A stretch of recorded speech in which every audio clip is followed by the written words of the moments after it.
They say knowledge is power.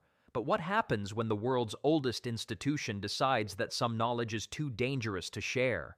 Hidden beneath Vatican City lies a vault so vast, so mysterious, that even the world's greatest historians can only guess what it truly contains. For centuries, it's been sealed off from public eyes, guarded by faith, politics, and fear. They call it the Vatican Secret Archives. But what's really inside those locked chambers? And why has the Church gone to such lengths to keep them sealed? The story begins nearly 400 years ago, when Pope Paul V created what would become the most secretive library on earth. He ordered that certain documents, letters, decrees, and records be placed under the direct control of the papacy. Not even cardinals could see them without special permission. Only the Pope and a handful of trusted scholars were ever allowed entry. Over time, this collection grew, not just in size, but in myth. Today, it spans over 85 kilometers of shelving, housing more than 35,000 volumes, a treasure trove of human history locked beneath the heart of the Catholic Church. So what's actually in there? Officially, the Vatican says it holds papal correspondence, state documents, and church records, things like letters from Michelangelo, Galileo, and even Queen Elizabeth I. But according to conspiracy theorists and some historians, that's only part of the story, because when a vault this massive has remained closed for centuries, people start to wonder what's really being protected. Some claim it holds the true history of Christianity, early Gospels that contradict the Bible we know today. Others say it guards evidence of extraterrestrial contact, ancient technologies, or prophecies about the end of the world. And some believe the Church is hiding the one document that could unravel its entire foundation. Throughout history, whispers have emerged, strange rumors of what was once glimpsed inside. A letter from Pontius Pilate to Emperor Tiberius describing the crucifixion of Christ. The missing books of the Bible were hidden away to preserve the Church's authority. Even the so-called chronovisor, a mysterious device said to allow its user to see into the past.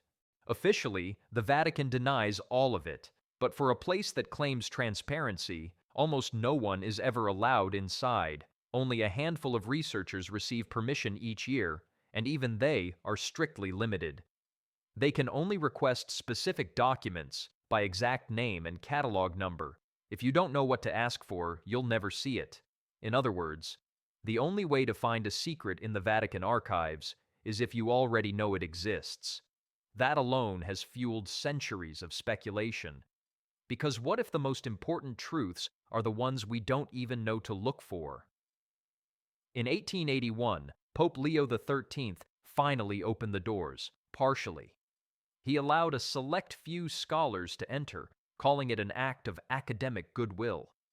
But what they found was something no one expected: millions of pages of documents, meticulously organized yet impossibly vast, stretching back over 1,000 years.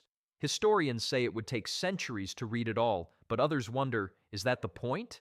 Was the archive designed not to hide information, but to bury it in plain sight? Over the years, new controversies have surfaced. One rumor claims the Vatican possesses proof that Jesus survived the crucifixion, married, and had descendants, a theory that would upend Christianity itself. Another says the Church is hiding ancient texts about human origins that contradict Genesis. And then there's the story of the Fatima prophecy, a secret vision supposedly given to 3 children in Portugal in 1917. The Vatican released part of that prophecy decades later. But some insiders insist there's a fourth secret, one so devastating that it remains locked away even now, predicting a catastrophe the Church dares not reveal. Then there are the darker rumors, files documenting church scandals, political alliances, and even financial conspiracies stretching across centuries. Some researchers believe the Vatican archives contain proof of secret pacts with fascist regimes during World War II, deals the Church would rather forget. A few claim there are documents detailing occult research, spiritual experiments, and exorcisms that went far beyond ritual, where science and faith blurred into something forbidden. But here's the thing. Every time someone gets close, access ends. Requests are denied, documents disappear, and that's what keeps the legend alive.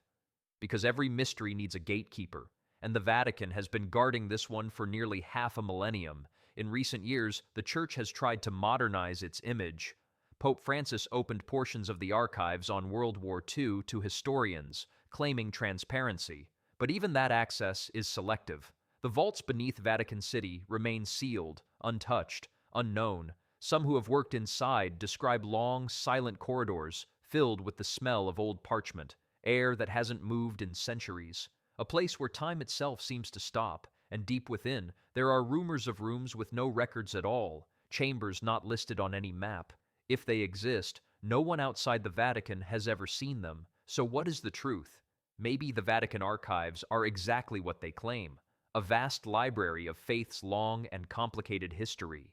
Maybe the secrets are only rumors born from centuries of curiosity. Or maybe, somewhere in those endless shelves, lies something that could change everything we think we know about God, humanity, and history itself. And perhaps that's why it remains hidden. Because not all truths are meant for everyone. Some are too powerful, too dangerous, too transformative to be released into the world. Maybe the Vatican isn't just protecting its secrets from us. Maybe it's protecting us from its secrets. Because in the end, the greatest mystery of the Vatican archives isn't what's inside, it's why they don't want us to know.